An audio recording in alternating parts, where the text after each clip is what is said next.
bonsoir à tous. Je suis Vincent Georges, Arts et Métiers Lille 89, et je viens de prendre récemment la responsabilité du groupe professionnel GP09 IT Digital de la Société des anciens élèves, donc qui organise ce webinaire. Et donc au nom de notre bureau, je suis ravi de vous accueillir ce soir et je vous souhaite donc la bienvenue. Donc, comme tout le monde, nous avons bien entendu été perturbés dans nos habitudes cette année, hein, et nous n'avons pas été en mesure d'organiser d'événements présentiels dans les locaux de l'avenue Diana. Mais nous voyons ça comme une opportunité à la fin, une opportunité de nous renouveler pour certainement au final être plus impactant via les webinaires et peut-être d'autres types de manifestations, je reviendrai là-dessus. Alors, les webinaires, en effet, ça va quand même nous permettre d'élargir l'audience, clairement, géographiquement déjà, puisque tout se passait à Iéna, et là, il n'y a plus de limite géographique. D'élargir l'audience à ceux dont l'activité professionnelle ne permettait pas de prendre le temps de venir. Donc, 1 heure de webinaire, c'est quand même plus simple. Et puis, étendre l'audience de façon intergénérationnelle aussi, en intéressant davantage les jeunes promos et puis les élèves aussi, ce qui nous tient particulièrement à cœur dans le projet de notre groupe professionnel. Donc pour l'avenir, nous réfléchissons aussi à des formules mixtes qui associeraient une partie en présentiel et puis une partie en webinaire, un présentiel à Iéna ou présentiel en région. Donc je pense que ce sont des choses qui se mettront en place sur l'année 2020-2021. Et puis, voire même, on pourrait envisager des manifestations beaucoup plus interactives dans un monde virtuel, comme on va pouvoir le découvrir ce soir à travers la présentation de Simon. Donc, en effet, Simon, notre conférencier, donc Simon Richir, Lille 84, va nous présenter son retour d'expérience du Laval Virtual World, un salon professionnel et public qui s'organise en présentiel depuis une vingtaine d'années. Alors, contrairement à bon nombre d'événements de ce type-là qui étaient programmés pendant la période de confinement, ce salon n'a pas été annulé ou reporté. En fait, il s'est transformé et je dirais même qu'il a muté dans le monde virtuel lui-même. Donc, avant de vous présenter Simon, eh bien, je passe la parole à Christian Fontaine de la Cluny 65, qui va nous donner quelques informations pratiques sur le déroulé du webinaire. À toi, Christian. Alors, bonjour à tous. Merci à ceux qui se sont déjà présentés. Pour ce webinaire, on a fait couper les micros pour pas qu'il y ait trop de brouhaha, puisque c'est vraiment une présentation. Mais on pourra poser des questions par l'intermédiaire du chat. Et vous écrivez donc dans la partie chat. Et ce qu'on vous demande, si vous voulez bien le faire, c'est de vous présenter en indiquant votre ville, votre département de résidence. Oui, on a mis un exemple. Bonjour de Laval, Mayenne 53. Alors, ceux qui ont déjà dit bonjour, si vous êtes courageux, vous faites là ce qu'on vous demande. Ça nous permettra après à nous de connaître un peu mieux la participation et d'où est-ce que vous venez. Mais à partir du moment où le séminaire démarre, vous posez vos questions par le chat. Moi, je les note, on les prendra toutes. Et en fin de la réunion, fin du webinaire, nous serons à même de répondre à vos questions en direct. S'il y a des questions auxquelles on ne peut pas répondre tout de suite, on reviendra vers vous par la suite. Je remercie déjà, je vois qu'il y a Paris, il y a la région parisienne, il y a du côté de Bordeaux, il y a du côté de Versailles, oh là là, il y a ceux qui sont au bord de la mer. Enfin, il y en a un peu partout, la côte atlantique. Merci à vous et puis après, vous posez vos questions. Voilà, je repasse la parole au standard, on va dire parisien ou pas parisien, je ne sais pas. Eh bien, merci Christian. Eh bien, oui, effectivement, c'est intéressant. Vous voyez, ça confirme bien ce que je disais il y a quelques instants. Le webinaire, ça permet d'étendre l'audience de façon géographique et je pense que rien que pour ça, c'est déjà un succès. Alors, l'agenda, agenda assez classique avec une part importante à l'intervention de Simon, bien entendu, et aux réponses aux questions. Alors, bon, c'est un frame, on essaiera de tenir dans l'heure, mais éventuellement, si on a beaucoup de questions, on prendra le temps qu'il faut pour y répondre. D'accord. Alors, Le côté moins sympa de la chose, c'est le pot. Hein. Pour ceux qui ont eu l'habitude de participer à des événements à Iéna, c'est quand même un moment de convivialité. Donc là, ce sera un peu chez vous. Et puis, pour que ce soit peut-être un petit peu moins frustrant, on vous propose une petite recette du mojito qui peut être rafraîchissante aujourd'hui. Voilà. Donc maintenant, eh bien, je vous propose de présenter Simon, hein, Simon, donc notre intervenant. Donc Simon, l'homme aux multiples talents, je dirais, mais qui, somme toute, par leur cohérence, renforce sa richesse. Donc côté pile, Oui. ouais, merci beaucoup. Non, côté pile, pardon. Ouais. Côté pile, donc Simon, professeur, docteur, ingénieur arts et métiers, hein, Lille 84, un des pionniers leaders reconnus de la recherche française pour la réalité virtuelle et ses applications. Simon est également fondateur et responsable de l'Institut Laval Arts et Métiers, de la chaire Time to Concept et de l'équipe Recherche, Présence, Innovation du labo. Ses activités de recherche et d'enseignement se concentrent sur l'innovation technologique, le processus de conception, produit, process, service, idéation, management, projet novateur et utilisation de nouvelles technologies comme la réalité virtuelle et la réalité augmentée. Il dirige le master de réalité virtuelle à Laval. Je ne sais pas ce que c'est que ce bruit. Je ne sais pas, il y a un bruit bizarre. Ouais. Moi, je crois que il y a un gars qui connaît Simon qui a voulu faire une blague et qui lui est arrivé à mettre son micro. Voilà. C'est ça, ouais. Qui a réussi à mettre son micro. Pardon. Donc, Simon, excusez-nous. Simon dirige le master de réalité virtuelle à Laval et manage Innov à Angers. Et enfin, Simon est cofondateur et directeur scientifique du Laval Virtual, cet événement international très prestigieux. Donc, c'est à ce titre qu'il interviendra ce soir. Alors, côté face, ça c'est intéressant. Simon est un passionné de cirque et de théâtre depuis son plus jeune âge. C'est une passion qui continue de l'accompagner dans des rôles quasi professionnels d'organisateur, comme vous pouvez le voir, hein, les Paris du Rire, par exemple. Et c'est sûr que ce soir, nous bénéficierons de ses talents dans la présentation qu'il va nous faire maintenant. Donc, Simon, je te souhaite bienvenue. Bon, je crois bien et je te remercie beaucoup.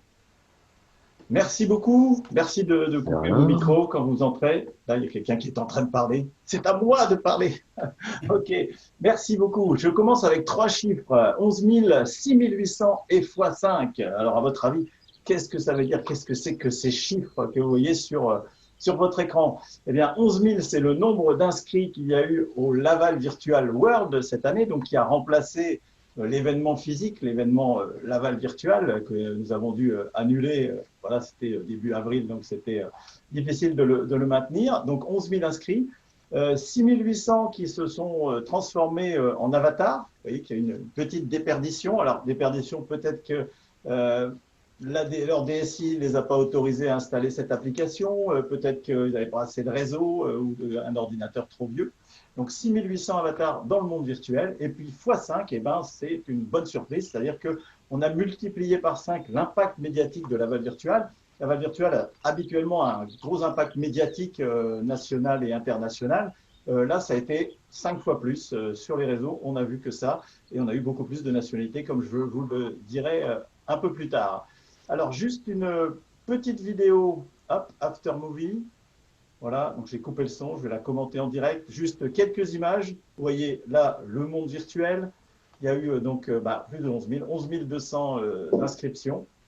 Voilà, vous avez une petite visite rapide. Alors mon petit Simon. 150 conférenciers. Tu es là, mais tu n'es pas là. Voilà. Probablement. Voilà, là j'entends. Vérifier quand même que mon son est bon. Voilà, tout va bien. Ok, j'entends. Je ne comprends pas qui peut parler. A priori, je suis au top. Si, je sais. D'accord. Ah oui. Alors, je peux te faire un petit coucou. Voilà. Alors, voilà, vous avez toutes les. Attendez, je réponds truc.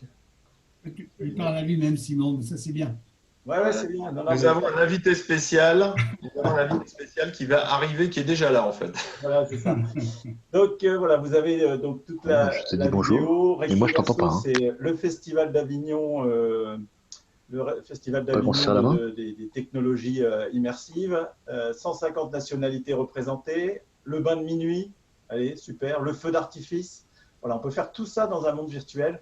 Et c'était vraiment une expérience incroyable que nous avons vécue et qui a amené des bouleversements incroyables, même dans le métier de l'aval virtuel.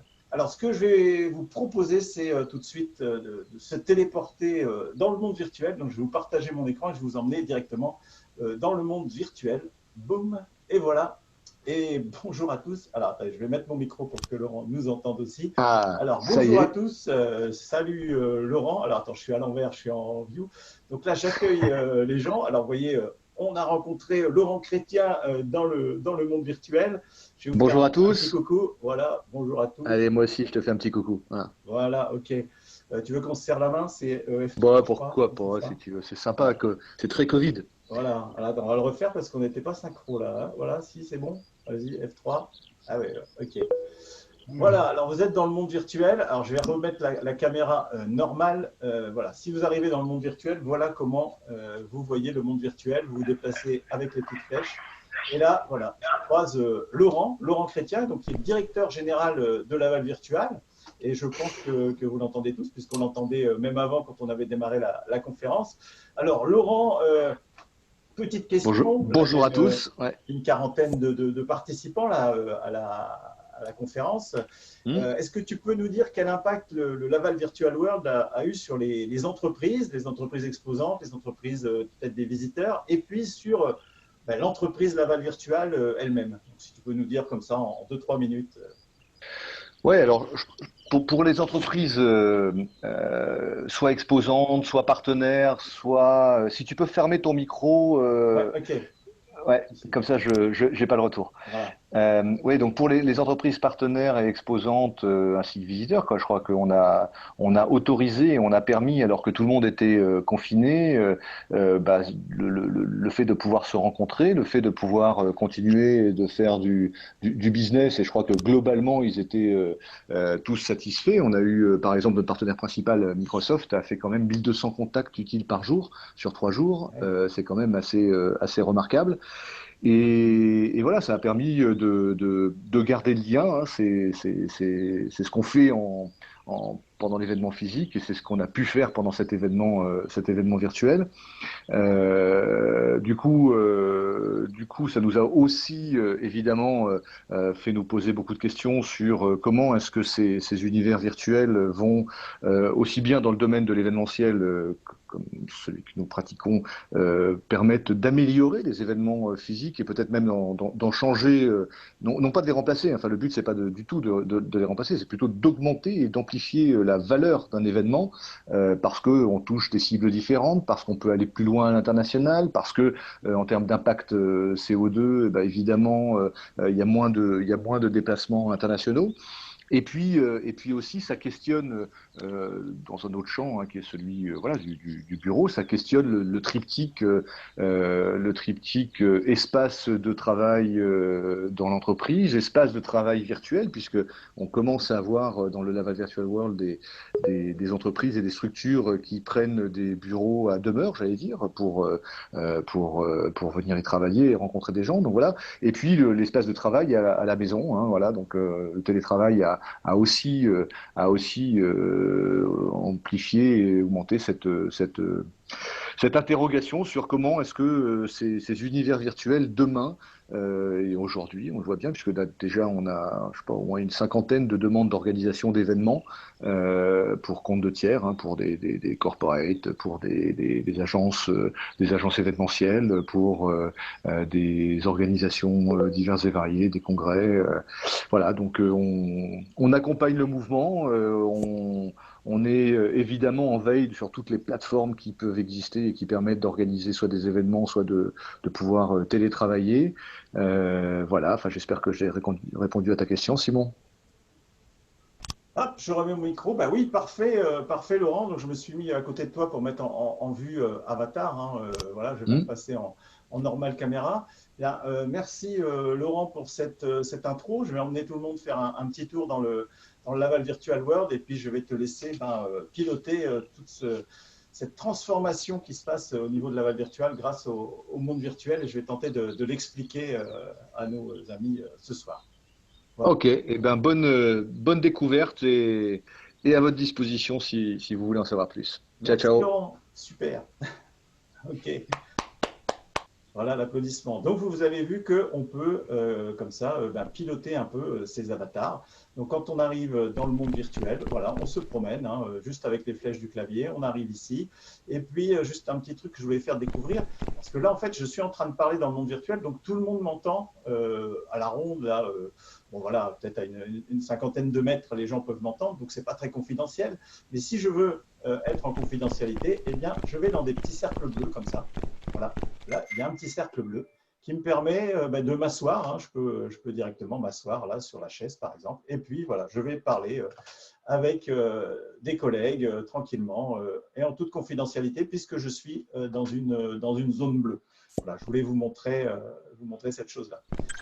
Ensuite, ce que je vous propose, c'est qu'on aille faire un petit tour tout de suite dans le grand amphithéâtre de ce monde virtuel. Donc, voilà, on marche. Si je veux accélérer, j'appuie sur Shift et je me mets à courir. Oh, génial. Voilà. Je rentre dans. Non. Alors, peu de voix. Alors, je sais. Bonjour. Bonjour. Bonjour. Je visite. Je suis accompagné d'une cinquantaine de personnes qui, grâce à mon partage d'écran, donc je suis désolé de vous embêter. Ça va, vous n'étiez pas en conférence?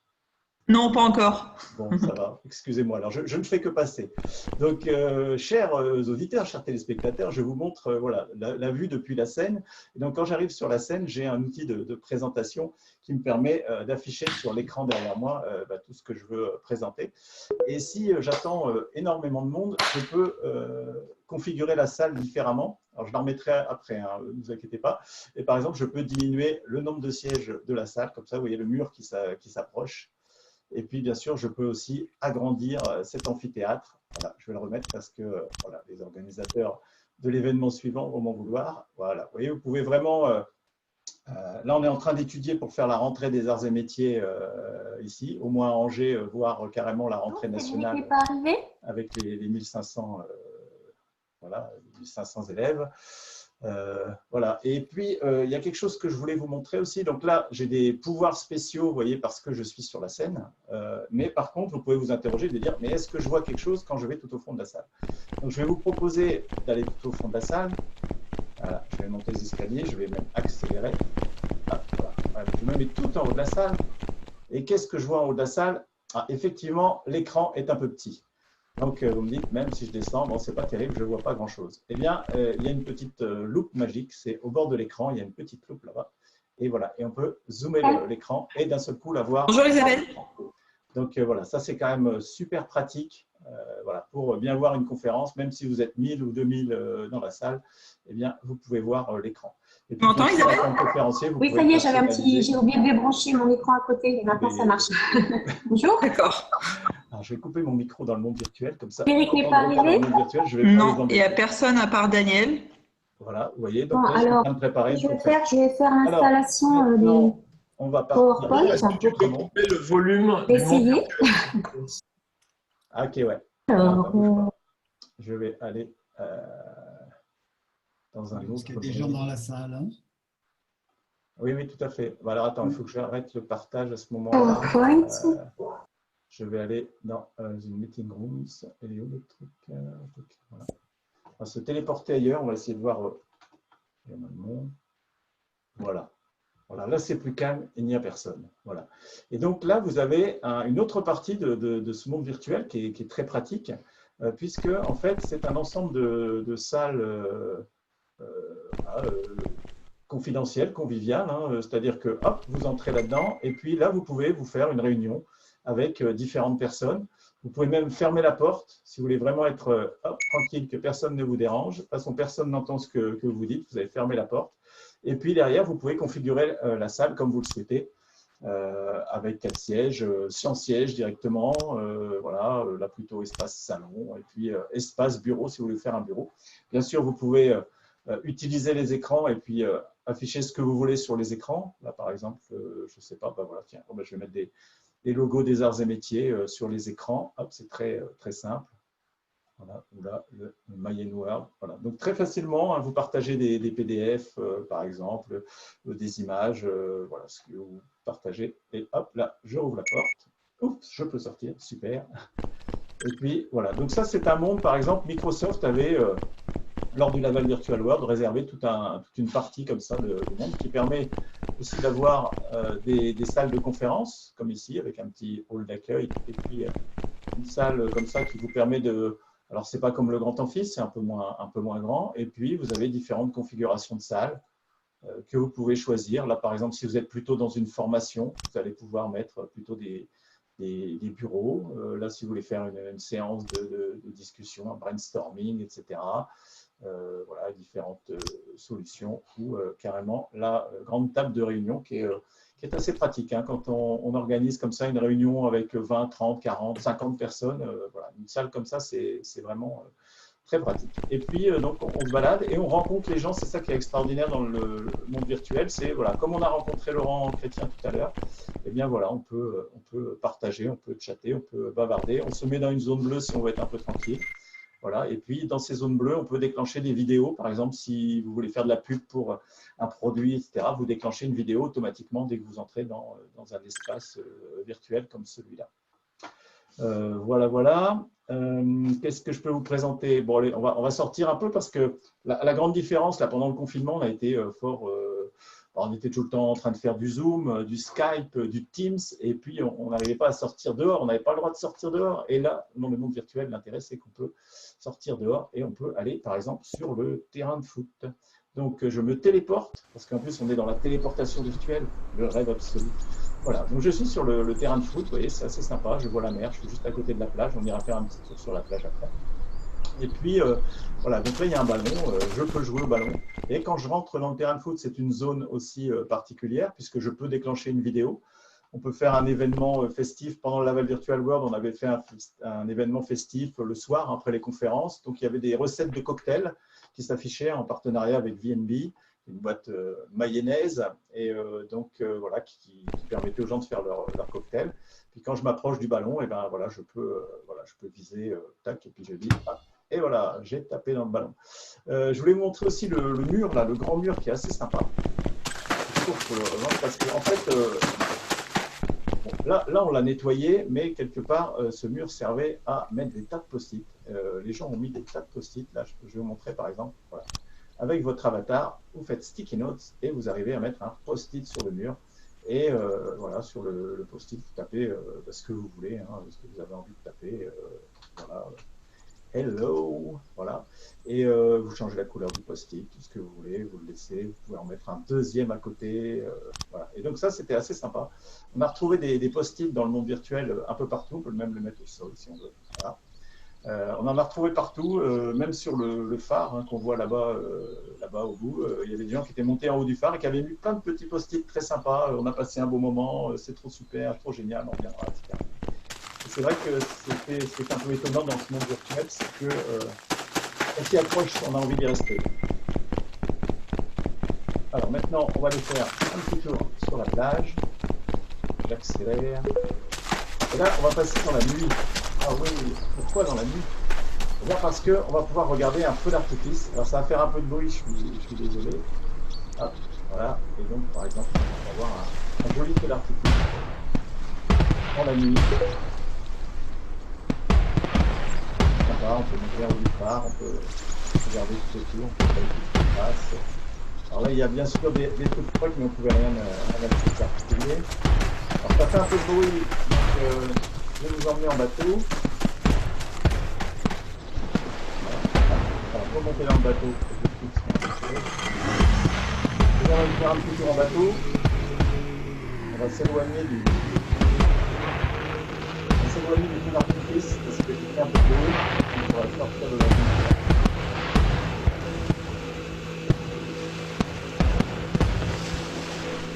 Ah voilà, on a retrouvé le calme. Voilà. Et l'intérêt de ce bateau, c'est intéressant parce que ça donne du mouvement. En plus, c'est une sorte de salle de réunion. Vous pouvez être 5 tranquillement à faire votre réunion dans le bateau, comme ça. C'est un espace privatif. Et puis, c'est assez sympa. Franchement, quand je fais visiter le Laval Virtual World, j'emmène tout le monde en bateau. Je vous mets en bateau. Eh oui, formidable.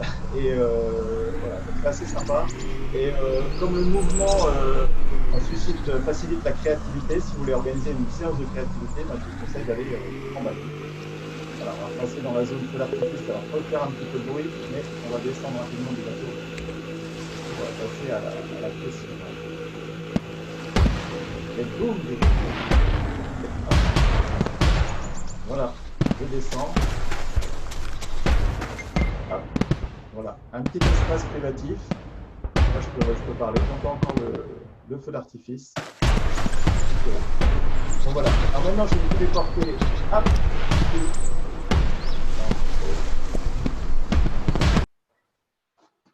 Ah voilà, c'est plus calme. Donc là, je vous emmène dans une salle qui peut être appelée une salle de cours ou une salle de conférence. C'est dans cette salle que nous avons organisé les conférences scientifiques lors du Laval Virtual. C'est pour ça que là, vous avez les différents co-chairs des différentes sessions scientifiques qu'on a animées. Voilà. Alors cette salle est très intéressante parce que bon, vous disposez de 6 écrans que vous pouvez personnaliser. Vous voyez, là j'ai mis différentes images. Là, on avait mis les posters des scientifiques et comme ça qu'ils pouvaient se tenir à côté de leurs posters et discuter. Il y a un écran sur lequel, bien sûr, vous pouvez prendre la main très facilement. Hein. Je clique dessus et là, je vois apparaître des outils de présentation, Presentator Tool par exemple. Voilà. Et là, si je veux passer d'une slide à l'autre, voilà. Donc là, j'ai téléchargé un PDF que j'ai mis sur l'écran. Et puis, voilà, vous reconnaissez les slides que vous avez vus tout à l'heure. Voilà. Et puis, hop, je peux fermer l'outil de présentation. Voilà. Et ce qui est intéressant aussi, c'est ces petites zones. Vous voyez, il y a des petites zones bleues là, donc de confidentialité. Et par exemple, si vous voulez faire travailler des élèves, donc là, il y a 15 tables, donc on peut faire travailler une trentaine d'élèves ou de gens en formation continue, par exemple. Vous leur demandez d'aller s'asseoir dans une zone. Là, hop, là, je vais m'asseoir dans une des zones, là, par exemple. Voilà, donc je suis assis dans une des zones et c'est une zone confidentielle, donc je vais entendre que la personne qui est en face de moi. Donc, si vous voulez faire des speed meetings ou speed dating, pourquoi pas, ou faire travailler les étudiants en binôme, voilà, ou parler de manière très confidentielle avec d'autres gens, voilà, vous vous asseyez. Et puis, vous pouvez mettre 4, 5, 10 personnes dans cette zone. Hein. Il n'y en a que 2 qui peuvent s'asseoir sur une chaise ou sur l'autre. Mais après, on peut mettre beaucoup plus de monde, puisque les avatars, en fait, se superposent les uns aux autres. Hein, ils se rentrent dedans, donc il n'y a pas de souci par rapport à ça. Donc voilà, ça c'est très intéressant. Et puis bien sûr, comme dans toutes les autres salles, eh bien, on peut changer de configuration.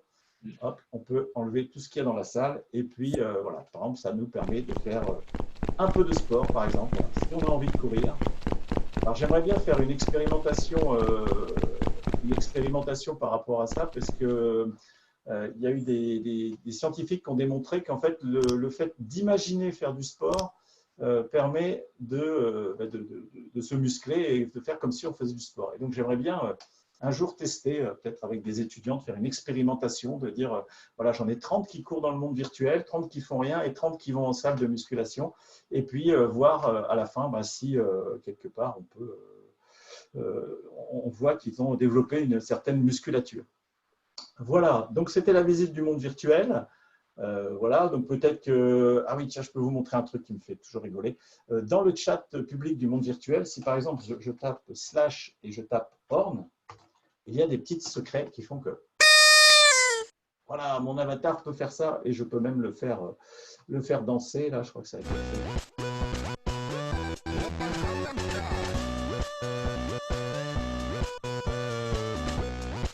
Alors ça, c'est assez super parce qu'on s'est fait des danses comme ça, par exemple avec toute l'équipe du labo, on s'était tous réunis dans le Laval Virtual World et puis on a dit attention, à 3, on lance la danse et d'un seul coup, vous pouvez faire une capture d'écran ou une petite vidéo et vous voyez tout le monde en train de danser.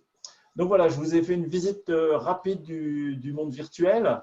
Je vais repasser sur la présentation. Tac, voilà, je vais faire lire. Donc là, normalement… Vous devez voir, donc je vais remettre ma caméra comme je suis redevenu réel Je remets ma caméra. Coucou, je suis revenu dans le monde réel.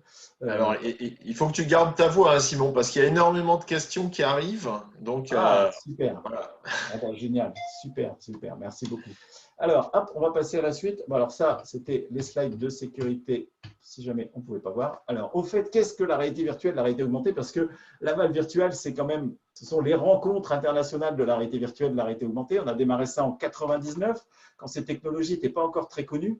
Et puis, en 2015, il y a eu un truc de fou, c'est Mark Zuckerberg, le patron de Facebook, qui a racheté Oculus pour 2 milliards de dollars, une petite PME qui fabriquait des casques de réalité virtuelle. Et Mark Zuckerberg a dit, moi, mon objectif, c'est de connecter 1 milliard de personnes, tous ensemble, sous un casque de réalité virtuelle. Et depuis ce temps-là, d'un seul coup, alors nous, on était à Laval, on disait, ouais, c'est une super techno. Et là, d'un seul coup, Mark Zuckerberg qui dit, oui, c'est une super techno, ça a boosté le marché, c'est assez énorme. Et voilà, et on a réussi quand même à garder notre place. Et grâce à des opérations comme le Laval Virtual World, voilà, on est maintenant connu dans le monde entier. Et pour une petite ville comme Laval, c'est une ville de 50 000 habitants, 100 000 habitants avec l'agglomération, c'est assez génial. Donc voilà, sur le slide, vous voyez ce qu'est la réalité virtuelle. En résumé, 75% de virtuel et 25% de réel. Et on parle de plus en plus de la réalité augmentée. La réalité augmentée, c'est un peu l'inverse, c'est 25% de réel sur 25% de virtuel sur 75% de réel. Là, vous voyez, par exemple, on est en train de filmer un salon, dans ma maison. Je suis dans ma maison, par exemple, et je veux tester. Ben, voilà ce que donnerait la table, cette table de salon, etc. Donc, Ikea le fait, hein, vous pouvez faire ça avec les catalogues Ikea, tous les produits d'Ikea, etc. Et ça, c'est la réalité augmentée. J'augmente le réel avec du virtuel, donc c'est la réalité augmentée. Pour l'instant, ce qui est vraiment le mieux développé, c'est la réalité virtuelle, c'est plus au point. La réalité augmentée monte très vite avec des choses comme le HoloLens de Microsoft, qui a un super casque de réalité augmentée. Pour l'instant, ce qui manque à la réalité augmentée, c'est la largeur d'écran. Quand on est un casque de réalité virtuelle, on peut voir à 120, 150 degrés, il y en a même qui annonce 180 degrés. Avec la réalité augmentée, on est encore à 50, 70 degrés de field of view, de champ de vision, et c'est un petit peu perturbant. Mais ça va venir, puisque Apple prépare ses Google Glass. Et alors là, si Apple nous lance un produit, des lunettes de réalité augmentée, bon, je suis un peu Apple addict, mais ça va être bien. Voilà. Alors, la croissance du marché global, hein, je vous le disais, là, en 2015, il s'est passé quelque chose. Et puis, vous voyez, ben, voilà, à partir de 2017, ça décolle. Et puis là, bonjour les milliards, le marché global de la réalité virtuelle, de la réalité augmentée est en train d'exploser. Donc, waouh, c'est super. On a vu cette année sortir l'Oculus Quest, donc le dernier casque de Facebook, qui est maintenant à 400 €. Pour 400 €, vous avez le casque autonome sans fil, clac, avec l'ordinateur et dedans, etc. Et si vous n'avez jamais testé un jeu en réalité virtuelle, allez-y dedans, c'est juste incroyable, quoi. Quand vous êtes attaqué par des zombies, ils sont vraiment là face à vous. Bon, il n'y a pas que ça, hein, il y a tout plein de jeux de visite, vous pouvez voler, c'est juste, voilà, le rêve devenu réalité. J'en ai rêvé, Sony l'a fait. D'ailleurs, Sony a déjà vendu 5 millions de casques avec sa PS4, hein, des casques de réalité virtuelle. Voilà, on n'en est qu'au début, mais c'est déjà extraordinaire. Alors en 99, quand on a créé, quand j'ai cofondé Laval Virtual à Laval, eh bien, vous voyez la fiche à droite de cet événement, eh bien, en Nouvelle-Zélande, il y avait un labo en même temps qui avait fait les premières expériences de réalité augmentée, qui avait créé AR Toolkit, Augmented Reality Toolkit, et puis qui arrivait à faire afficher comme ça un petit avatar virtuel avec bon, les lunettes qu'on voit là, c'était vraiment les premiers débuts des casques de réalité virtuelle. C'était des lunettes Sony avec une résolution d'écran très très faible. Hein. Vous regarderiez ça maintenant, vous diriez, mais vous en voudriez même pas sur votre smartphone, quoi. Et puis voilà, ils arrivaient à mettre dans le monde réel des petits objets virtuels comme ça. Et 20 ans plus tard, on a vu apparaître Pokémon Go. Et là, Pokémon Go, en 15 jours, ils ont eu 50 millions d'utilisateurs. Et d'un seul coup, il y a 50 millions de personnes avec Pokémon Go qui ont compris d'un seul coup ce qu'était la réalité augmentée, puisqu'ils ont vu des Pokémon dans leur jardin, ils ont vu des Pokémon chez leurs voisins, etc. Dans la rue, on chasse les Pokémon. Et d'un seul coup, il y a un changement de paradigme qui s'est fait chez les gens. Et d'un seul coup, ils ont pu voir, ils ont dit, ah ben oui, d'accord, les mondes réels et le monde virtuel, en fait, c'est pas réservé qu'aux gamers. On avait déjà vu ça avec l'arrivée des Wiimote, de la Wii de Nintendo, et après avec l'arrivée de la Kinect de Microsoft, il y a eu des étapes comme ça de prise de conscience que les mondes virtuels et réels pouvaient fusionner. Alors, on a attendu après la création de Laval Virtual, petite vingtaine d'années pour avoir notre institut, l'Institut Arts et Métiers de Laval, dans le Laval Virtual Center. Donc voilà, il y a un très beau bâtiment. Donc on est avec Laurent Chrétien et toute l'équipe de Laval Virtual. On est aussi avec un centre de R&D qui s'appelle Clarté. Voilà, on est une centaine de permanents et d'étudiants, puisque j'ai 40 étudiants de master des arts et métiers. Un master vraiment, où je forme des experts de la réalité virtuelle, de la réalité augmentée, ceux qui vont devenir chefs de projet demain de tous vos projets de réalité virtuelle et réalité augmentée. Alors pour nous, ces technologies, même si on travaille sur tous les usages, hein, pour la santé, dans tous les domaines, avec un focus particulier sur la conception de produits, l'idéation, hein, passer de l'idée au concept, pour l'industrie 4.0, l'industrie du futur, eh bien pour nous, ces technologies, ce sont des amplificateurs d'intelligence. AI, on parle beaucoup d'IA, intelligence artificielle. Nous, on parle d'amplificateurs d'intelligence parce que l'idée, c'est que ça permet de mieux comprendre, par exemple, un phénomène physique, visualiser la propagation d'un virus, visualiser des pollutions, visualiser des ondes sonores, visualiser de la chaleur, ce qu'on a fait par exemple avec Saint-Gobain Recherche. Voilà, vous pouvez visualiser des choses invisibles, vous pouvez aller dans l'infiniment petit, dans l'infiniment grand, au milieu des planètes, ça permet de mieux comprendre. Ça permet aussi de mieux se comprendre, puisque voilà, on va pouvoir expliquer avec des exemples. Là, sur cette photo, dont je suis très fier, je suis avec mon patron, voilà, le ministre de l'Éducation nationale, Jean-Michel Blanquer. Et en fait, il y a un collègue qui est à Laval et qui est en train de lui expliquer comment fonctionne une pièce automobile avec notre partenaire Manuel. Là. Et voilà, donc à distance, on explique au ministre voilà, comment fonctionne une pièce automobile pour faire économiser du carburant. Donc, mieux se comprendre. Et puis, donc tout ça pour apprendre, si on l'a compris, pour créer aussi ensemble. Là, par exemple, on a 2 collègues du labo qui sont en train de co-créer, grâce à un logiciel qu'on a créé, qui est Time to Sketch, co-créer un concept, de dire, tiens, ben, je verrais bien un truc comme ça, ou on peut créer une maison, on peut créer ce qu'on veut. Et puis, décider, un outil d'aide à la décision, on peut comparer des scénarios, et puis faire des choix dans le virtuel. Et tout ça, dans le cadre de l'industrie du futur, puisque les arts et métiers sont cofondateurs de l'Alliance pour l'industrie du futur. Voilà, donc on travaille aussi pour aider les entreprises à innover et les entreprises qui en ont bien besoin actuellement pour voilà, relancer l'industrie.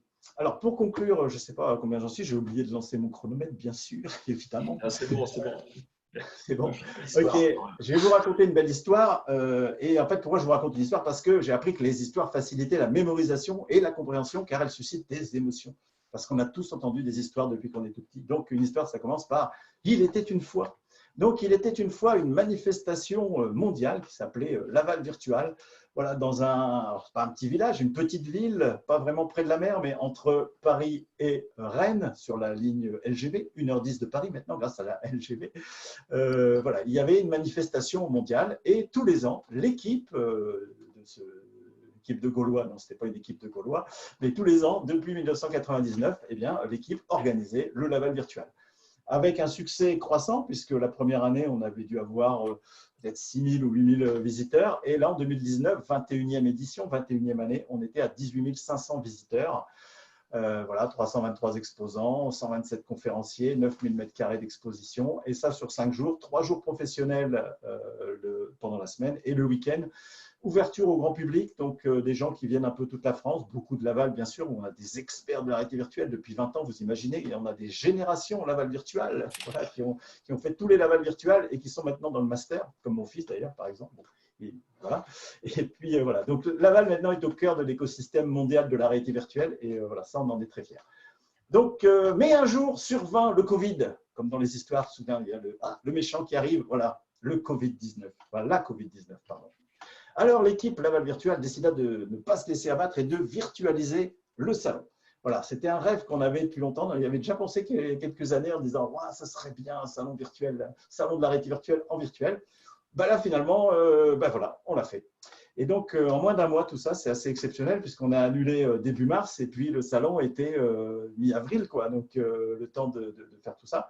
Et ce qui est intéressant, c'est qu'on a fait un benchmark, puisqu'au Laval Virtual Center, on a une super équipe de veille avec un super logiciel qui s'appelle SynDup, qui nous permet de veiller à l'échelle mondiale tout ce qui se passe dans le domaine du virtuel. Et donc, il y avait 30 solutions possibles quand même. C'était assez exceptionnel qu'on a découvert, waouh, il y a 30 entreprises qui vendent des solutions de collaboration en réalité virtuelle. Par contre, après, en étudiant un peu plus les paramètres, etc., ce qu'elles étaient capables de supporter, il n'y avait que 2 solutions qui étaient capables de supporter voilà, 5000, 10 000 avatars simultanés, que la connexion tienne, etc. Il y avait que 2 sociétés américaines. Et donc, voilà, il y a eu le choix, les discussions avec Virbela, donc une entreprise qui a à peu près 8 ans, et qui, depuis Laval Virtual World, a complètement explosé, puisqu'ils ont 30 offres d'emploi là actuellement à pourvoir. Ils cherchent 30 offres d'emploi parce que la demande explose, quoi. Ça avait une petite croissance, on va dire, enfin, certaine, mais là, le Laval Virtual World a boosté cette entreprise, quoi. Donc, comment on a fait? On a personnalisé le monde virtuel. Donc, il y avait du côté de Laval Virtual des infographistes qu'on préparait, voilà, comment on pouvait préparer le monde virtuel, le personnaliser un peu, et puis les développeurs Virbela, qui étaient derrière depuis les États-Unis pour nous aider à préparer tout ça. Il a fallu préparer aussi les 170 conférenciers, les faire venir un peu dans le monde virtuel. Vous voyez, comme on a vu tout à l'heure dans l'amphi, ils étaient en train de se préparer, les conférenciers, et hop, ils apprenaient comment manipuler l'écran, etc., comment prendre la parole, et puis former toute l'équipe Laval Virtual pour se préparer. Alors, un petit peu de concret là, quand on a fait le Laval Virtual, eh bien, on était en pleine période de confinement, mais il a fallu quand même réunir des gens, vous voyez, avec les distances de sécurité, là, vous voyez sur la photo. En fait, il y avait 20 personnes derrière le monde virtuel. Ce n'est pas juste un monde virtuel où on rentre. Il y avait 20 personnes pour piloter l'événement en live. 5 personnes en régie technique. Là, vous voyez un peu la régie technique. Donc, ils sont sur plusieurs écrans. Et puis, donc pour gérer les caméras, pour retransmettre en direct sur YouTube tout ce qui se passait dans les conférences. Pour ceux qui n'avaient pas accès au monde virtuel ou qui n'avaient pas un ordinateur assez puissant, ils se mettaient sur YouTube et voyaient ce qui se passait. Support technique pour aider les gens. Ah, je n'ai plus de son, etc. Bah, écoutez, cliquez là-dessus, etc. La surveillance aussi, très important. On a eu, par exemple, un conférencier voilà, de Dassault Systèmes, pour ne pas le citer, qui commence sa conférence. Et puis, d'un seul coup, il y a un avatar qui arrive sur scène qui dit « Ouais, t'arrêtes de parler anglais, tu parles super mal anglais, quoi, c'est pas possible. » Donc, voilà, ça, on se dit « Waouh, qu'est-ce qui se passe ?» Heureusement, dans la salle, on avait nos gardiens, et puis qui ont des super pouvoirs, qui peuvent, un peu comme Astérix dans le monde virtuel, bam, ils foutent un coup de poing, enfin là, ils cliquent, et hop, ils éjectent la personne du monde virtuel. Là, on a eu quand même une attaque assez… les mecs, ils avaient créé des adresses email différentes pour pouvoir revenir dans le monde virtuel, mais après, on a carrément banni leur IP. Donc, voilà, donc on a le moyen de vraiment d'éclater les gens, de les envoyer loin du monde virtuel pour pas qu'ils embêtent le monde. Donc, vous comprenez l'intérêt aussi d'avoir une régie derrière. Et puis, 3 personnes à l'accueil du monde virtuel pour guider les gens, dire « Ah, ben tiens, la conférence est là, etc., le programme est là, etc. » On a été à un pic de 3000 avatars en même temps dans le monde virtuel, et ça a tenu. Normalement, la limite, je crois que je ne sais pas si Virbela a déjà testé, c'est 10 000. On a eu une fois 6800 avatars différents le même jour, alors pas tous en même temps, on était à 3000. Et puis un pic de 450 avatars en même temps pour la conférence de Mark Day, qui est le numéro 2 de HoloLens Monde chez Microsoft, donc qui est vraiment quelqu'un de très important. Donc 450 personnes dans sa conférence, c'était pas mal. Et puis 2000 avatars simultanés. En gros, vous vous interrogez combien ça coûte. Il y a un tarif catalogue, c'est $6 par utilisateur au niveau de Virbela. Alors, $6, c'est bien quand vous organisez des petites manifestations. Quand vous passez à 6000 personnes, là, ça commence à être cher. Donc, bon, il y a eu une négociation et maintenant, de toute façon, Laval Virtual est représentant exclusif, on va dire, de Virbela pour la France. Et puis, voilà. Enfin, sinon, si vous voulez votre monde à vous, votre monde personnalisé, un monde de base, c'est 25 000 €, c'est-à-dire l'île dupliquée. Et puis, si vous voulez le customiser un peu comme le Laval Virtual World, voilà, changer les noms des choses, mettre vos drapeaux, etc., bon, bah, ça peut aller de 50 à 100 000 $ pour personnaliser le monde virtuel. Tout ça à mettre en face de l'organisation d'un vrai salon ou d'un vrai événement, vous voyez qu'on est quand même très peu cher, parce que là, 100 000 $, c'est même pas le prix du traiteur, quoi, si vous organisez un grand événement. Voilà. Donc, très intéressant. Et vu ce qu'on a eu au niveau médiatique et des retours positifs, parce qu'on a fait un sondage derrière, les gens étaient ravis, ça vaut le coup. Et donc, ce fut un énorme succès, 110 nationalités. On n'a jamais eu autant de nationalités à Laval Virtual. D'habitude, on arrive quand même 50, 80 nationalités. Là, 110 nationalités. Wow, c'était énorme. Voilà. Puis les retours sur les réseaux sociaux, voilà, voilà, 55 investisseurs, etc. Et puis, donc, un nouveau métier est né avec ça, organisateur de salons virtuels. Donc, comme le disait Laurent Chrétien, à l'entrée, là, quand on l'a rencontré dans l'entrée du salon, eh bien, voilà, ça a changé un peu les choses. Et depuis cette semaine est né un deuxième monde virtuel qui s'appelle le Laval Virtual World Congress, qui est un monde pour organiser des congrès. C'est-à-dire que quelque part, on s'est dit, ce qui manquait au Laval Virtual World, c'était un peu les expositions, les stands quoi, par rapport au vrai salon. Eh bien, c'est fait maintenant. Et donc là, quelque part, c'est un peu le Villepinte, là, hein, Paris-Nord Villepinte, qui a été reproduit dans le virtuel. Vous voyez, il y a des énormes bâtiments là, très jolis là, en bas à droite. Et dedans, il y a des tas de stands comme ça qui sont prêts à être personnalisés. Et puis, on est dans un monde virtuel. Donc, si on a besoin de 100 stands, ça va, 200, 300, 500. On pourra mettre autant qu'on veut de stands. Et puis, derrière, Laval Virtual est prêt à mettre les équipes derrière qu'il faut pour être en régie derrière et préparé pour que tout se passe bien, quoi.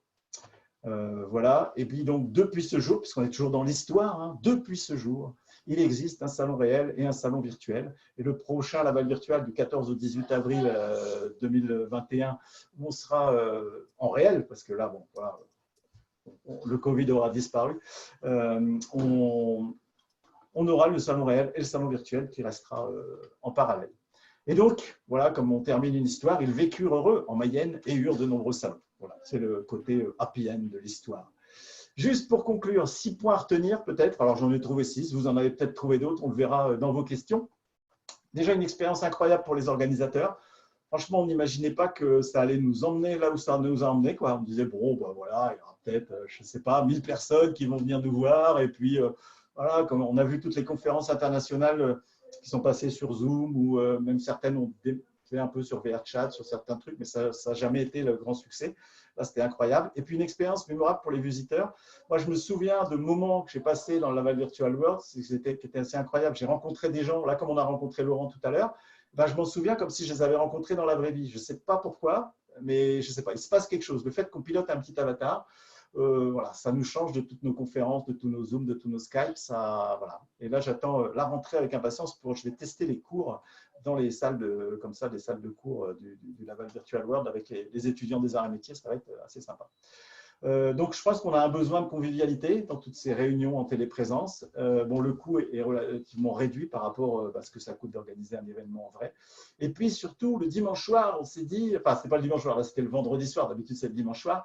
On s'est dit, mais c'est trop cool, il n'y a rien à ranger, quoi. Parce que d'habitude, le dimanche soir, voilà, il faut qu'on débarrasse tous nos stands, tout ce qu'on a montré avec les étudiants, il y a des tas de camions partout. Bon, on finit assez tard, et puis là, on est complètement rincé après les 5 jours de Laval Virtual.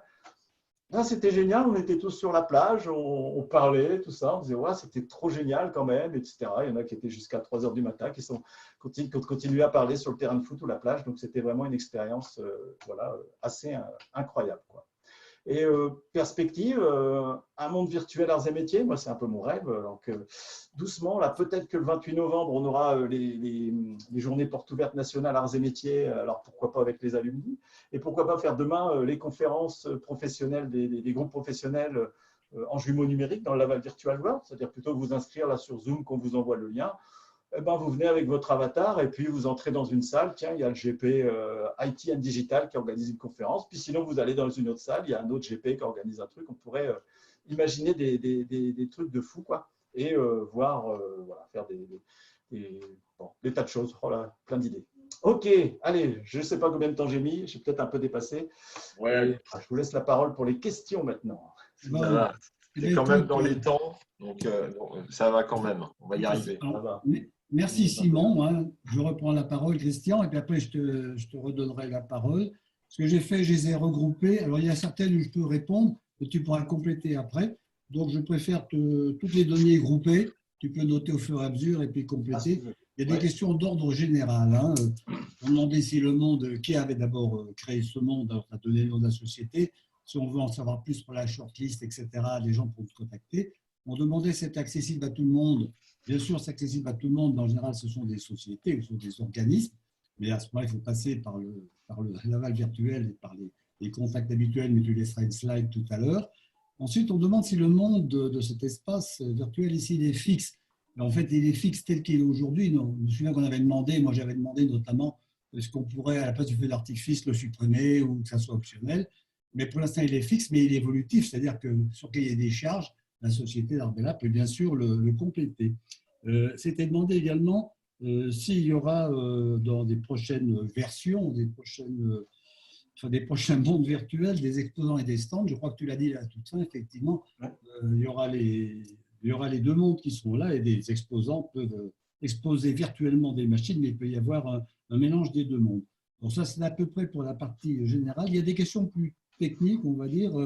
Il y a des questions qui ont été posées. Est-ce qu'on peut se connecter au monde virtuel en VR avec l'exemple du casque HTC? Là, je te laisserai répondre, ou avec tout autre matériel HMD. Hein. Également, une remarque qui est assez pertinente, alors qui est technique, mais la question ne l'était pas, mais elle sous-tend de la technique, c'est de dire comment réagissent ou réagiront les jeunes. Alors, je pense qu'on veut dire, peut-être, je ne sais pas si on veut dire jeunes promo ou carrément les jeunes, mais par rapport à des jeux vidéo. C'est vrai que dans le jeu vidéo, l'interactivité est nettement supérieure. Les services pas le même public, ça n'a pas du tout la même chose, ça n'a pas le même objectif. Puis quand on a un jeu vidéo, un jeu vidéo, alors il est figé, je sais bien qu'on peut aller dans des différentes, on peut monter en gamme dans les jeux vidéo et puis prendre des options, mais c'est tellement différent, je te laisserai peut-être compléter la question. Okay. Il y a quelqu'un, c'est un humoristique qui a dit est-ce qu'on peut choisir ses pas de danse? Bon, si on veut les choisir, ses pas de danse, on pourrait le faire, mais on ne va pas payer peut-être la société pour pouvoir danser le Charleston ou autre chose. Enfin, pourquoi pas.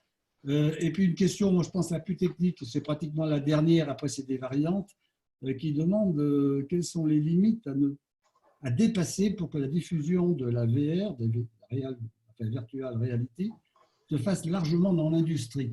C'est une vaste question, on pourra peut-être en débattre plus tard. Et puis quelqu'un a demandé aussi si l'Institut Arts et Métiers de Chalon-sur-Saône, on était en lien avec eux, enfin pour la création de ce monde virtuel. Je te repasse la parole et puis. Alors, et depuis, Christian, on a quelques. Aussi, hein. Christian, et depuis, on a quelques questions complémentaires. Ah, exact. Oui. Ok, bon. Ben, je te laisse les préparer pour après. Peut-être je réponds à cette première série, puis tu me diras après. Oui, il y a d'autres questions. À qui appartiennent les mondes virtuels? Est-ce qu'ils appartiennent à l'entreprise qui les fabrique? Alors, qu'est-ce que ça veut dire à qui appartiennent les mondes virtuels? Est-ce qu'on parle de licence? Est-ce qu'on parle de droit d'utilisation? Est-ce qu'on parle de pérennité? Genre, ça, je ne sais pas. Enfin, la question est notée. C'est Jérôme qui l'a posée. Et puis, Fabien a demandé le salon virtuel est une opportunité pour poursuivre le lien après le jour J. Est-ce que cette opportunité est envisagée? Alors, je répondrai oui, mais il y a beaucoup de facettes. Comment est-ce qu'on peut poursuivre cette opportunité? On a parlé des GP, d'autres réunions, mais moi, je peux l'envisager de louer un salon pour des choses liées au domaine musical où je suis bien appliqué, mais pourquoi pas dans le domaine médical ou dans d'autres hobbies, hein, je ne sais pas. Et ça nous ramène à la question du coût que je n'ai pas cité. Hein. Combien ça coûte? Je pense que c'est très variable. Voilà, je te laisse la parole. Ok, merci. Ben, merci pour toutes ces questions. Super. Je laisse l'écran partagé, ouais, ou juste comme ça. Oui, tu peux laisser l'écran partagé parce qu'il y a tes coordonnées. Ah ouais, d'accord, ok, super. Ouais. Alors peut-être, je commence par la dernière question, le lien avec l'Institut de Chalon. Alors effectivement, on est deux instituts Arts et Métiers, c'est pas mal, on quadrille la France, Institut de Chalon-sur-Saône et puis l'Institut de Laval, où voilà, on fait le même métier, on a une équipe de recherche, on a un prof, directeur des deux côtés, Frédéric Mérienne du côté de Chalon. Voilà, donc ils sont pour rien dans la création du monde, hein, nous non plus de toute façon, hein, on n'a pas créé le monde virtuel, hein, c'est Virbela, la société américaine qui l'a créé. Mais par exemple, le master qu'on fait dans le bâtiment là, qui est juste derrière moi, là, le Laval Virtual Center, eh bien, le master se déroule aussi à Chalon-sur-Saône. Donc des étudiants qui veulent faire master 1, ils ne sont pas obligés d'être aux arts et métiers, hein, ils peuvent venir d'une licence 3D ou un bachelor, puis venir en master 1, soit à l'Institut de Laval, soit à l'Institut de Chalon-sur-Saône, s'ils sont plutôt est ou ouest de la France. Voilà. Et puis le Master 2 aussi ici. Et puis on a des étudiants en deuxième année qui font le double cursus, donc ingénieur arts et métiers et master MTI 3D, management des technologies interactives 3D. Master réalité virtuelle, réalité augmentée. Voilà pour le côté. Donc, si je continue dans les questions, peut-être le côté est-ce qu'on peut se connecter en réalité virtuelle? Oui, effectivement. Là, on le voyait sur.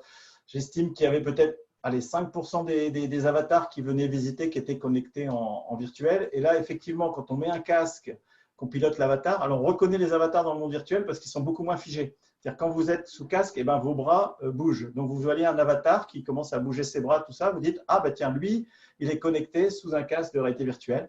Et il paraît que, je ne l'ai pas testé, moi, d'aller dans le monde virtuel en réalité virtuelle, mais l'expérience est encore plus impactante puisque voilà, vous parlez face à un avatar qui peut-être lui-même est sous casque, etc. Voilà.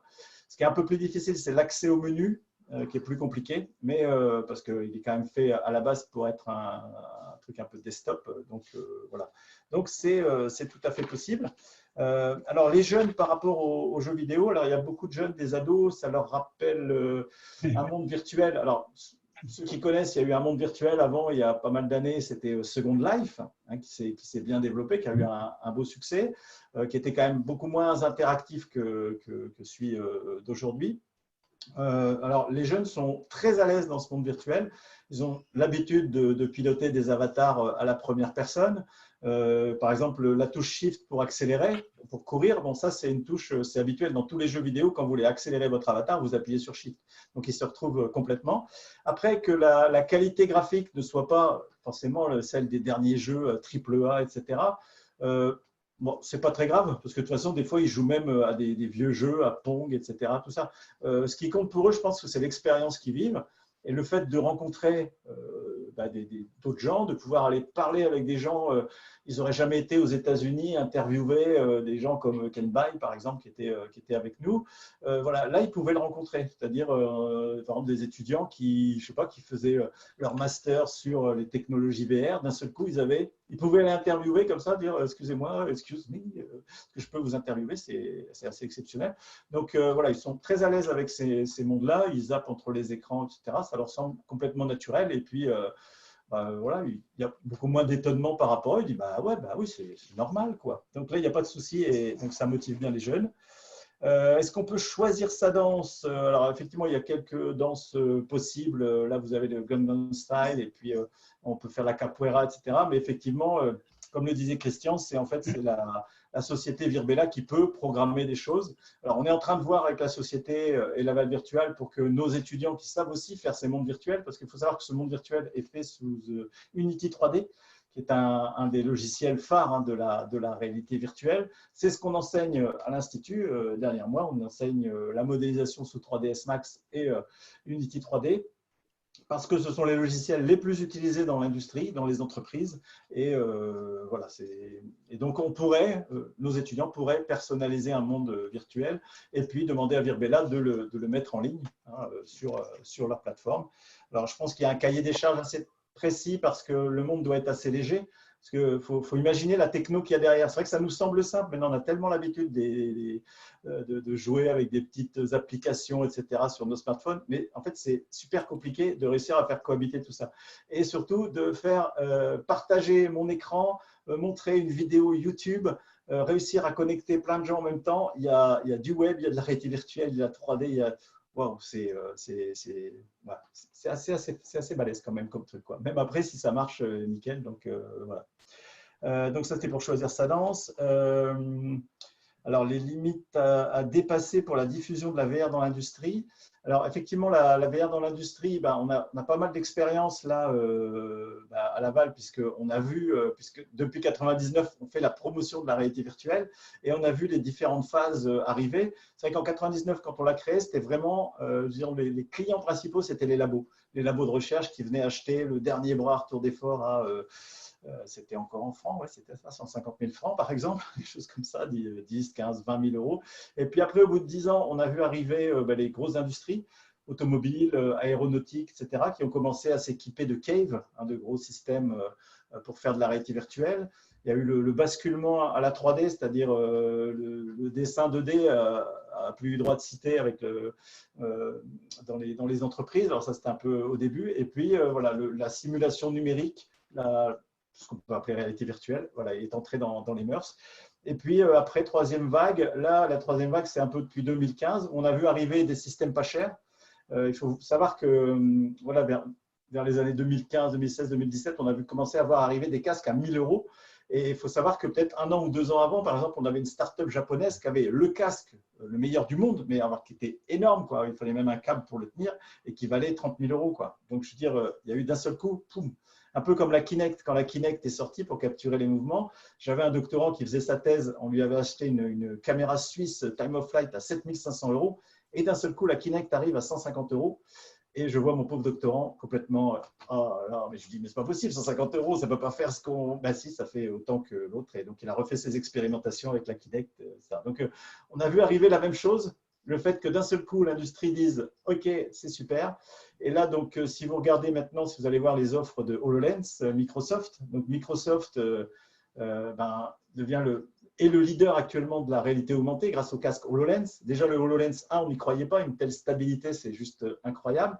Ils ont sorti le HoloLens 2 qui étend le champ de vision. Donc là, il y a eu tellement de demandes qu'ils arrivent au compte-gouttes, là, mais bon, ça commence à se développer. Énormément de use cases dans l'industrie, parce que voilà, ça sert à plein de choses, quoi, hein, pour guider comment par exemple, des faisceaux de câbles chez Airbus, réparer un moteur, dépanner un avion à distance, ça coûte super cher. Donc, le technicien sur place met le casque de réalité augmentée, l'HoloLens, et puis il y a un expert à distance qui lui dit, tiens, attention, tu vois, cette pièce-là, tu la tournes comme ça, hop, là, tu enlèves ces 3 vis-là, tu fais ça, etc. Donc, il y a énormément de choses. Ce que je vous dis, c'est venez à Laval Virtual, venez visiter Laval Virtual, regardez sur le site web ce qu'on a récompensé comme awards, dans les trophées qu'on a récompensés sur ces dernières années. Il y a des choses assez exceptionnelles qui se passent au niveau de la réalité virtuelle et de la réalité augmentée. Là, on annonce les lunettes réalité augmentée de Apple. C'est-à-dire qu'on assiste à un combat des gros, c'est-à-dire Google veut que ce soit lui, le major de la réalité virtuelle, réalité augmentée après, Apple, Microsoft, il y a même Amazon qui a sorti un software de réalité virtuelle où on peut faire des avatars, on peut créer sa boutique virtuelle très simplement et mettre des avatars dedans, quoi. Et puis, il y a des mondes virtuels qui se préparent, etc. Donc, on est dans un boom exceptionnel. Et puis, la période Covid nous a montré que, en fait, ouais, c'est sympa quand même de pouvoir entrer dans un monde virtuel, de travailler, de montrer, de visiter un salon en mode virtuel. Voilà, donc ça, c'était les côtés sur les limites. On a encore quelques petites questions. Tu réponds aux autres questions, Simon? Il y en a encore quelques-unes qui vont arriver. Ouais, ok. Ben, j'en ai encore. Donc, qui a créé ce monde? Donc, c'est Virbela. À qui il appartient? Ben, a priori, c'est à Virbela. Alors, je n'ai pas lu leurs conditions. Si vous faites vous-même le monde et vous demandez de le mettre, bon, peut-être que vous partagez les choses. Mais enfin, bon, là, ça doit être législation américaine. Donc, a priori, ça appartient à Virbela. Après, Laval Virtual donc, a acheté, entre guillemets, deux mondes, en fait, hein, le Laval Virtual World et puis le Laval Virtual World Congress qui va permettre d'organiser tous les congrès. Si demain, il y a un salon qui est annulé ou vous voulez faire en parallèle le jumeau numérique de votre salon, vous appelez l'équipe Laval Virtual. Et là, par exemple, ce qu'on va faire pour les journées portes ouvertes arts et métiers, on est en train de voir que Laval Virtual, qu'est-ce qu'ils peuvent nous proposer, combien ça coûte, et puis qu'on puisse organiser ça sur le monde virtuel. Il est accessible à tous, donc effectivement. Alors là, même vous n'avez même pas besoin de contacter Laval Virtual pour aller sur le monde virtuel, hein. Vous trouvez le lien sur le site web, vous créez votre avatar, vous entrez, vous venez visiter, etc. Il y a juste au 1er juillet, on va changer le truc, on va mettre un peu à jour les choses parce qu'on va faire un portail d'entrée web pour que voilà, ce soit plus simple d'accéder au monde virtuel, de télécharger l'application. Peut-être ne faudrait pas que n'importe qui puisse rentrer dans n'importe quelle salle à n'importe quel moment. Alors là, bon, c'est un peu volontaire dans la démonstration, mais je ne sais pas dans la réalité du monde virtuel comment ça se passe pour que les gens ne viennent pas empiéter une réunion. Ah oui, tout à fait, ok, oui. Alors effectivement, donc on peut créer gratuitement son avatar, hein, on se connecte, on peut aller visiter le monde virtuel. Après, quand vous organisez des conférences, alors soit vous avez vu les petites salles où vous fermez vous-même la porte, ou soit on peut privatiser certains espaces, quoi, hein. On peut filtrer à l'entrée de dire voilà, les gens inscrits, seulement les gens inscrits entrent dans cet espace, quoi. Donc voilà, c'est accessible à tous. Alors effectivement, ce monde-là, voilà, faut passer par Laval Virtual. L'idée de Laval Virtual, au niveau stratégie, si je dévoile un peu la stratégie, c'est de garder le Laval Virtual World comme il est là, comme je vous l'ai fait visiter, et que ça devienne vraiment la plateforme mondiale de la réalité virtuelle et de la réalité augmentée, c'est-à-dire proposer des abonnements c'est-à-dire voilà, un ticket d'entrée, vous prenez un abonnement et puis vous pouvez avoir votre stand ou votre bureau. Enfin, ça dépend parce que, un peu comme dans le Second Life, si vous voulez carrément tout un immeuble, si vous voulez tout un endroit comme Microsoft, bah, ce sera peut-être un peu plus cher à l'année la cotisation, mais il y aura une cotisation gratuite si vous venez en tant que visiteur. Vous organisez une petite réunion. Hein. Si vous êtes à 2-3, vous allez dans le monde virtuel, vous faites une petite réunion autour d'une table, on ne vous demandera rien, c'est gratuit. Et puis, voilà. Puis après, il y aura des événements organisés par d'autres auxquels vous pouvez assister. Puis après, si vous-même, vous voulez organiser un événement, ben, vous prenez une cotisation un peu plus chère, vous avez votre salle, vous avez accès à différents services. Voilà. Donc, toute l'offre est en train d'être définie par Il y avait rapport une question, il y avait une petite question complémentaire là, par rapport à la façon d'utiliser. Est-ce qu'on peut y accéder par une application mobile? Actuellement, non. Je ne pense pas que ce soit téléchargeable. Attends, je réfléchis. Non, je ne pense pas. Je pense que c'est encore trop lourd, l'application qui est à télécharger. Bon, je ne doute pas que ça va forcément venir parce qu'il y a vraiment collusion. Mais a priori, enfin, là, je n'ai pas les infos. Il faudrait demander vraiment à Virbela où ils en sont par rapport à ce développement-là. Je pense qu'ils ne vont pas pouvoir y échapper. Mais après, là, pour l'instant, il faut quand même un PC, quoi. Et puis, enfin, un PC ou un Mac. Là, je suis sur Mac, ça marche très bien. Mais c'est vrai que ça charge quand même pas mal de choses. Et puis, on sent là, les ventilateurs du Mac sont allumés là parce que bon, voilà, ça sollicite quand même pas mal la carte graphique, quoi. Sinon, il y avait une question, est-ce que le nom est fixe, paramétrable? Est-ce que le feu d'artifice… Ah oui, le feu d'artifice, on peut le déconnecter. Là, par exemple, pendant la Virtual World, on ne le mettait que le soir. On disait rendez-vous à 10h, 22h pour le feu d'artifice. Là, ils l'ont mis tout le temps pour question démo, mais on peut paramétrer tout ce qu'on veut. Là, les camions, ils n'y étaient pas pendant la Val virtuelle. Là, dans le World Congress, on a mis sur les plages, c'est plutôt des podiums. C'est-à-dire pour vraiment faire des soirées où vous avez envie de passer des musiques qui viennent de YouTube, etc. Ben voilà, tout le monde va pouvoir danser, etc. Donc, c'est en plein devenir et puis on peut paramétrer tout ce qu'on veut. Et puis, les exposants, la réponse était dans la présentation. Hein, donc, le Second Monde a mis en place les exposants. Voilà, on va regarder comment passer les modèles 3D dans ce monde-là, parce qu'effectivement, si une entreprise arrive avec, j'imagine, le fichier CATIA de son dernier véhicule, vous imaginez le nombre de polygones, le nombre de gigas, ça va peut-être coincer pour le mettre dans le monde virtuel. Il va falloir l'alléger derrière pour que voilà, qu'on puisse aller le voir dans le monde virtuel. Ça, c'est toute la problématique de la réalité virtuelle entre le côté CAO, les modèles très lourds où il y a toutes les pièces, même toutes les petites pièces invisibles, les boulons, etc. Tout ça, si on met ça dans le monde virtuel, après le modèle… il ne bouge plus, quoi. Donc, il y a un passage. Donc, il y a pas mal de moulinettes là-dedans où des fois, on remodélise juste avec l'extérieur, quoi. La même personne demandait d'ailleurs le plus grand événement, quelle est la plus grosse réalisation, la plus grosse référence de la société Virbela.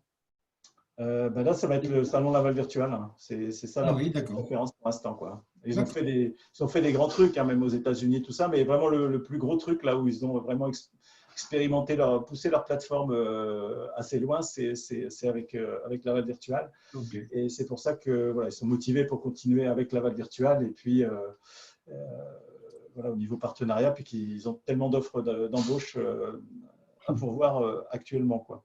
Et puis, oui, puis pour la suite, après le salon, j'ai répondu. En fait, l'idée, c'est de laisser vivre ce LV World, ce Laval Virtual World, et puis de l'avoir en parallèle au salon, parce qu'on s'est rendu compte qu'on avait énormément de visiteurs qui, en fait, ne seraient jamais venus à Laval Virtual. Par exemple, le numéro 2 de Microsoft, là, pour HoloLens Microsoft, connaissait l'événement, dit écoutez, mais moi, je ne peux absolument pas prendre 3 jours ou 4 jours pour venir en France à votre événement. Par contre, participer une journée comme ça à distance, faire des réunions, des meetings et tout, moi, pas de souci, je reviens tous les ans si vous voulez. Et il y a pas mal de gens comme ça qui, d'un seul coup, ont découvert Laval Virtual, ont découvert la convivialité de tout ce réseau, de toute cette communauté. Et voilà, ça a fait vraiment un super impact. Très bien.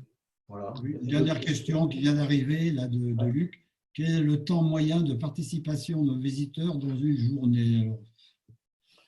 C'est une bonne question. Ça, je pense que peut-être en allant fouiller dans les bases de données, on doit pouvoir trouver les temps de connexion. Par expérience, nous, par exemple, on a géré le colloque scientifique, donc il y avait une session le matin, une session l'après-midi. Voilà, on peut faire tranquillement 6 heures, 7 heures sur le monde virtuel. Alors, sachant que aussi, c'est un peu comme on est tous sur nos écrans, hein, on est sur l'écran, donc on peut avoir son avatar qui écoute la conférence et puis on écoute le son. On n'a pas besoin de regarder tout le temps, enfin, sauf si les slides sont intéressantes à regarder, mais voilà, on peut écouter ça d'une oreille. Donc, c'est pas trop gênant parce qu'on n'est pas comme dans un jeu vidéo. Hein. On ne peut pas dire c'est pas comme si je faisais 8 heures de jeu vidéo où je dois éviter des choses, etc. Là, je suis cool. Après, on ne se rend pas compte le temps qui passe, c'est quand on discute avec quelqu'un. On croise quelqu'un, on dit ah, hello, ah, bah, salut, ah, bah, comment tu vas et tout. En plus, pendant le confinement, vous imaginez, il y avait des gens même qui n'habitaient pas loin, qu'on n'avait pas vu depuis un bout de temps, et puis on commence à parler, puis on voit quelqu'un d'autre, ah, ben t'es là aussi, etc. Voilà, c'est intéressant peut-être, Simon, de voir avec Virbela, effectivement, s'ils peuvent fournir quelques statistiques sur les temps de connexion et puis le nombre de visites des gens. Et est-ce que tu vois, parce que par exemple, ils peuvent mesurer si tu es plus ou moins actif, justement, si tu te connectes et que tu fais rien, ou que tu es actif dans une conférence, etc. Si tu pourrais récupérer quelques statistiques, on pourra les partager après avec l'ensemble des participants. Là, ce que je sais par rapport à Virbela, c'est qu'il y a 25 mondes privés en cours, un peu comme le Laval Virtual World, il y a 25 mondes qui existent. Non, qu'est-ce que je raconte? Il y en a 25 qui sont en cours de préparation. Donc, je ne sais pas combien il y en existe déjà, mais il y en a 25 en cours de préparation, 7 qui sont en négociation via Laval Virtual. Donc, Laval Virtual est avec des entreprises qui veulent aussi leur monde virtuel. Et puis voilà, puis comme je disais dans le truc, un monde de base, c'est 25 000 €. 25 000 $. Bon, là, c'est vraiment le monde dupliqué tel que. Et après, si on veut aller plus loin, voilà, c'est 50 000 à 100 000 $. Après, ce que j'aimerais bien, c'est qu'on puisse faire nous-mêmes un monde virtuel et puis voir le proposer à Virbela. Je ne sais pas combien ça coûterait là. Ok. Est-ce qu'on a encore des questions, Christian? Non, j'en vois pas d'autres. Hein. Non, j'en ai plus. Non, c'est bon. Ok, n'hésitez pas à me contacter sur… Alors, attends, il y a encore une question. Il y a une dernière question qui est arrivée. Les 500 participants, oui. Donc, ce qui est bien dans Zoom, c'est la possibilité de donner la parole, y compris avec 500 participants. Comment fait-on avec Virbela? Ah oui, très bonne question ça.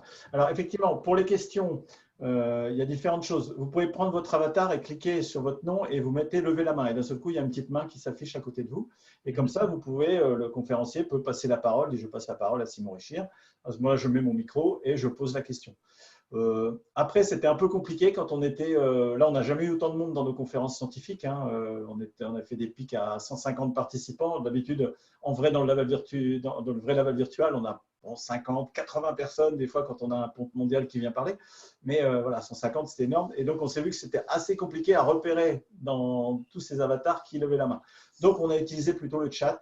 Le chat public, posez vos questions dans le chat public. C'est un peu la limite de ces outils. On le voit encore ce soir avec ce webinaire parce qu'on aimerait être plus interactif, mais après, on risque de rester aussi jusqu'à minuit. On va tenir le timing quand même. Améliorer. Il faut qu'on trouve des moyens plus… D'ailleurs, quelqu'un a levé la main. Il y a un participant qui a levé la main. Je l'ai noté, mais… on n'a pas donné la parole, mais on a pris sa question. Donc voilà. C'est compliqué parce que le webinaire, je pense, la forme du webinaire, c'est aussi de pouvoir donner un format dans un temps donné relativement raisonnable. Bon, déjà, on a déplacé d'un quart d'heure, mais voilà, et les gens peuvent s'y tenir, ils viennent. Après, pour le truc des questions, c'est vraiment pas gênant. Hein. On l'a vu dans les conférences scientifiques où souvent il y a des questions assez pointues quand même, hein, des gens qui sont passionnés du domaine. Là, le fait de passer par le chat, l'animateur pouvait dire, un peu comme Christian l'a fait là, synthétiser, poser les questions. Puis après, les gens, parce que l'intérêt du chat sur Virbela, c'est que vous pouvez faire un chat privé aussi. C'est-à-dire, vous cliquez sur le nom de la personne. Par exemple, si c'était un monde virtuel, je clique sur Vincent, envoyez un chat privé à Vincent. J'ai apprécié votre exposé, est-ce qu'on pourrait se rencontrer? Et après, vous vous rencontrez à 2 dans un espace privé ou à 3. Et c'est ça la richesse. Hein. Et ce qu'on fait aussi quand on va dans des conférences scientifiques internationales, la plus grande richesse, elle n'est pas à écouter les conférences des autres, c'est la pause café, c'est quand on va discuter, etc. Et je pense que c'est ça qui est bien fait dans Virbela. Le côté, je vais discuter avec la personne. C'est pas comme dans Zoom. Là, par exemple, si quelqu'un veut discuter avec moi là, dans Zoom, c'est mort. Hein. On va éteindre, on va dire, on va retourner chez soi. Tandis que si j'étais dans le monde virtuel, vous me rattrapez dans l'allée, puis on discute, et puis tiens, mais tu sais, je suis machin, et tout. Ah ouais, tu sais, on s'était vu là. Bon, voilà. Il y a une dernière question et après on va conclure peut-être. Il y a une question encore de Luc. Luc, il a beaucoup de questions, donc je pense qu'il faut qu'il rentre en contact avec toi. Peut-on intégrer de la visio dans un espace Virbela? Oui. Alors, on a un truc de partage d'écran, c'est-à-dire qu'il y a, pour l'instant, ce n'est pas intégré dans Virbela, mais on a trouvé la solution parce que voilà, jusqu'à la veille du lancement du Laval Virtual World, on était quand même sous stress parce qu'on se disait, oula, est-ce que ça va tenir et comment on va partager certaines choses. Et on a trouvé une application qui s'appelle Crankwheel, qui est un plugin, un add-on qu'on met sur Chrome et qui permet de partager son écran. Donc là, on avait prévu de vous le faire pour le truc, mais en fait, on s'est dit, on se mettait des contraintes techniques pour que vous voyiez moins bien. C'est-à-dire qu'avec Crankwheel, vous partagez votre écran directement dans Virbela. La seule limite quand vous présentez quelque chose dans Virbela, c'est si vous présentez une vidéo, par exemple, c'est très fréquent dans un exposé, on présente une vidéo. Il faut comprendre que Virbela a tellement de choses à gérer que votre vidéo, on ne va pas arriver à avoir 25 images par seconde. Donc, le son, ça va passer, mais les images, vous verrez, hop, une image, voilà, une ou deux images par seconde. Donc, on déconseille les vidéos. On préfère que les gens aient cliqué eux-mêmes, regardent sur leur ordi la vidéo, plutôt qu'essayer de la faire passer à travers le monde, parce que vous imaginez tout ce qu'il y a à afficher en même temps, tous les avatars, les mouvements, les machins, et faire passer ça avec la bande passante. Il ne faut pas oublier, par rapport à un salon réel ou par rapport à une réunion en présentiel, on vit tous dans le même monde quand on est en présentiel, à la même vitesse, avec les mêmes événements. Si une bombe tombe quelque part sur l'événement, on la prend tous. Alors qu'ici, il y a des très grandes différences suivant les réseaux, suivant on a la fibre, on n'a pas la fibre, suivant les PC, suivant la technologie, suivant les navigateurs. Donc, il y a des choses qui passeront bien pour certains, pas bien pour d'autres. Et ça va durer encore pendant des années. C'était déjà le cas il y a 20 ans quand je travaillais encore, ou il y a 15 ans. Et on a les mêmes problématiques aujourd'hui parce qu'on veut en passer de plus en plus. Après, on voudra passer l'essayage d'une voiture, on va la faire déraper. Et moi, ancien Michelin, j'aimerais bien qu'on ait les contraintes dans les pneus. Bon, bah, attendre un peu. On va un petit peu là. Voilà. Bon, messieurs, parce que voilà, on a bien dépassé. Oui. Donc, Simon, merci, je reviens là-dessus. Merci à tout le monde. On va conclure. Merci à tout le monde pour votre participation. On a encore pas mal, on a encore 18 participants, alors qu'on a dépassé de 20 minutes. Donc ça, c'est super. Donc l'interaction, on a fait autant que se peut, mais ça marche plutôt bien avec les questions. Donc on continuera, puis peut-être qu'on ira dans le monde virtuel la prochaine fois. Donc Simon, un grand merci à toi pour cette présentation. Je crois qu'il y a beaucoup de très bons commentaires et de remerciements. Donc ça, c'est super. Ta passion est contagieuse, j'ai l'impression. Donc je pense que tu vas avoir beaucoup de questions encore en parallèle. Il y a des invitations LinkedIn déjà qui te sont arrivées, j'ai compris. Donc ça, c'est génial. Voilà. Donc, oui, je pense aussi, tu peux organiser quelques webinaires sur le développement personnel, tu sais, transmettre sa passion et son enthousiasme en présentation. Ouais. On va y penser avec les gens du HR. Ouais. Donc maintenant, moi, j'ai rien d'autre à ajouter réellement. L'évaluation en définition. Il y a un podcast. Donc, en fait, on enverra un lien. On va publier le podcast sur TV Arts et Métiers. Et puis, on enverra un mail avec la présentation en PDF et le lien sur la vidéo. Ou 2 mails suivant qu'on y arrive à le faire très vite. Voilà. Il y a un prochain webinaire le 9 juillet qui est moins technique, mais qui n'est pas moins intéressant. Il est en partenariat avec le G9+. À propos des PME du numérique, les clés pour préparer la rentrée. Donc, si vous êtes dans une PME ou une petite TI du numérique, je vous invite à vous inscrire. J'enverrai le lien à tous les participants aussi. Voilà. Donc, je vous remercie encore à tous. Merci, un grand merci à toi, Christian, pour la préparation aussi, la prise des questions, etc. Et puis surtout à toi pour la présentation et à vous tous. Bonne soirée.